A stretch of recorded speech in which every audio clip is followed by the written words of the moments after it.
You know, there's a great prophecy in the Bible. It's in the book of Acts. It's also in the Old Testament prophets, in the book of Amos. But I want to read from the book of Acts, chapter 15 and verse 16. And it says this in the line, it's talking about the last days. After this, Tim, take this now. After this I will return and I will rebuild the Tabernacle of David which has fallen down, which talks about music and worship. And I will rebuild its ruins and I will set it up so that the rest of mankind may seek the Lord.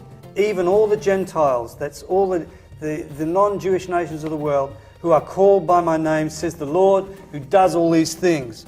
You know, God has redemption in music, and the reason behind it, the heart behind it, is that the rest of mankind may seek the Lord. That's amazing, isn't it? You know, we're talking about the redeeming time of sound in the earth. And I know that's a great part of your heart and your passion to see the cultures and the sounds and the cultures in all the countries, from the Spanish flamenco to the Greek bouzouki to the unusual instruments from South America, being used for worship for God. And I'm sure you've got so many stories you could tell us about. Oh, many. But I mean, Revelation speaks of it, every tribe and every tongue and every nation. Yeah. And I don't think we have grasped what that means, because I think we still think of a white boy with a guitar singing English songs. Yeah. What excites me when I read the Psalms and the whole issue of the restoration of the Tabernacle of David is the vibrancy of colour and the vibrancy of sound and just the sheer breadth of expressiveness, which kind of makes most Sunday morning services look a bit bland. There's so much to go for of the kind of environment that God inhabits. Yeah, that's right. You've got some great quotes here that every time, even in the development of the church in Europe, when there's been something new and something fresh, there's been resistance. And I mean, you've experienced that even as a musician, as you push the parameters of what you're doing. Well, if you just think of style, never mind instruments. That's right.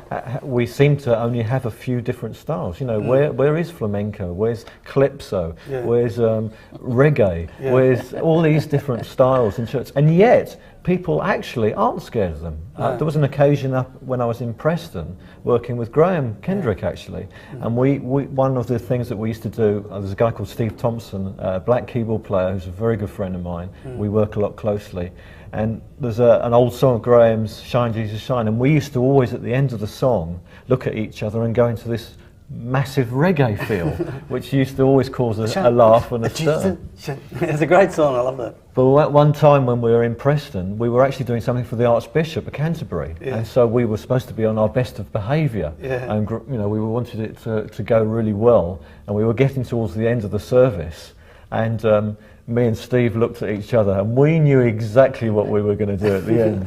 And Graham turned round and he knew exactly what we were going to do. And he was going, no. And me and Steve looked and went, yes. And we went into this heavy reggae. And Graham was thinking, oh no. And the Archbishop turned round and started dancing. You know? So you don't really know what people, because we don't talk about it enough to actually know how people think. Why don't you read us a little bit of this history here? Tim, come over here. This is a fantastic quote here. This is from the time of Wesley, who we obviously bring a lot of our hymns. And this was a quote from a daily paper, which reads this: "The novelty in the Wesleyan tunes was their secularity. Wesley saw no objection to adopting popular or operatic songs to religious words. And the new tunes in the Methodist collections were uninhibited in their adoption of the fashionable gallant style of the day. It was this that's shocked the more conservative element in the church, but it was hugely effective with the people at large, showing them that religion need not be formal, dreary and old-fashioned." Excellent.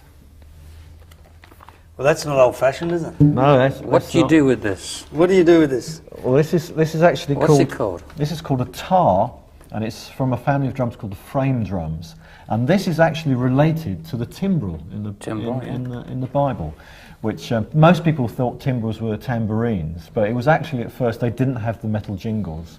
At first they were just a pure piece of wood with a skin stretched over them. A brawl without a tim. That's right, and every single country in the world has a different type of frame drum. from the Irish with their baran, That's beautiful. to this, which is a Moroccan instrument called the tar. So this is from Morocco? Yeah. Did you get that there? No, I actually found this in America. But, As you do. as you do, that's right, yeah. Well, why don't we just go out of this great discussion? I mean, we should do more programs like this in the future, I think, and really This has been fun. and discuss the broad possibilities of this subject. But we just want to thank you, Martin, for coming in today. Yeah, thank you. Why don't we go out with Martin playing this frame drum and worshipping the Lord on the frame drum. Thanks, Martin. Thank you. Go for it.